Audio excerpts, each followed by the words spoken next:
നമ ശിവായ. ഭദ്രാമൃതത്തിലേക്ക് ഇവർക്കും സ്വാഗതം. ശ്രീ മഹാഭദ്രകാളി സഹസ്രനാമ സ്തോത്രത്തിൻ്റെ 39ാമത്തെ ഭാഗങ്ങളിൽ വരുന്ന ദേവിയുടെ നാനാനാമങ്ങളെ കുറിച്ചിട്ടാണ് നാം ഇന്നിവിടെ വിവരിക്കുന്നത്. ചർവാംഗി, ചഞ്ചല, ലോലജിഹ്വ, ചാരുചരിത്ര.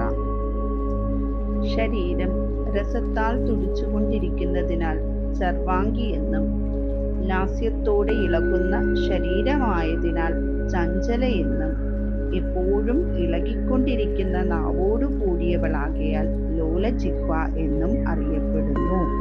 ദേവി ആദിമകാലം മുതൽക്ക് തൻ്റെ ചരിതങ്ങളിൽ മനോഹരമായി ഗമിക്കുന്നവളാണ്.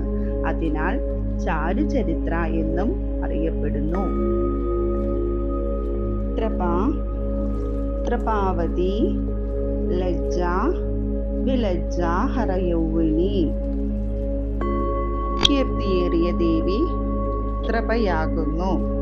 തൻ്റെ തന്നെ കീർത്തികൾ കൊണ്ട് ഒന്നിനൊന്നായി പ്രകീർത്തിക്കപ്പെട്ട കീർത്തിയുടെ ഔന്നത്യത്തിൽ ശോഭിക്കുന്നതിനാൽ ത്രപാവതിയാകുന്നു. ലജ്ജയോടുകൂടിയും യാതൊരു ലജ്ജയും ഇല്ലാതെയും ഇരിക്കുന്നതിനാൽ വിലജ്ജ എന്നും, ആ മഹേശ്വരി തന്നെ ഹരന്റെ യൗവനത്തെ അലങ്കരിക്കുന്നതിനാൽ ഹരയൗവനി എന്നും നാമം. നന്ദികേശ്വര പ്രണാമം. ഭഗവാൻ ശൂലപാണി.